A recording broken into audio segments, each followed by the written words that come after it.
Express, an international courier service. ప్రపంచవ్యాప్తంగా cyber దాడుల భయం పెరిగిపోతుంది. యాప్లు, మొబైల్, క్లౌడ్ కంప్యూటింగ్ విస్తరించడంతో సైబర్ భద్రత కీలకంగా మారింది. ఈ విభాగంలో కంపెనీలు, ప్రభుత్వం, సాఫ్ట్వేర్ పరిశ్రమ, నియంత్రణ సంస్థలు కలిసి పనిచేస్తున్నాయని data security council of India తెలిపింది. సొంత అవసరాల కోసం వెల్స్ ఫార్గో, డాయిష్ బ్యాంకుల వంటి అంతర్జాతీయ కంపెనీలు ఇక్కడ కేంద్రాలుగా ఏర్పాటు చేస్తున్నాయి. అంతర్జాతీయ కంపెనీలు సెక్యూరిటీ కార్యకలాపాలు, సొల్యూషన్లకు భారత్ను కేంద్రంగా భావిస్తున్నాయి. ప్రతి మంత్రిత్వ శాఖకు ఒక ముఖ్య సమాచార భద్రతా అధికారి ఉండాలని ఇటీవల కేంద్రం మార్గదర్శకాలు జారీ చేసింది.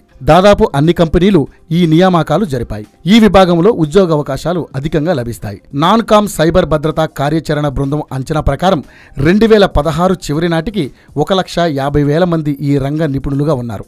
2025 నాటికి 10 లక్షల మంది నిపుణులు పెరుగుతారని అంచనా.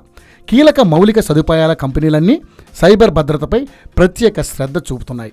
సైబర్ దాడుల నుంచి రక్షణ కల్పించే వ్యవస్థలు, నిపుణులపై పెట్టుబడులు పెడుతున్నాయి. ముప్పును ముందుగానే కనిపెట్టడంపై దృష్టి కేంద్రీకరిస్తున్నాయి. అనేక పెద్ద కంపెనీల్లో బోర్డులు తరచూ సైబర్ భద్రత చర్యలు, వ్యూహం, రిస్కు మొదలైన వాటిపై సమీక్షలు నిర్వహిస్తున్నాయి.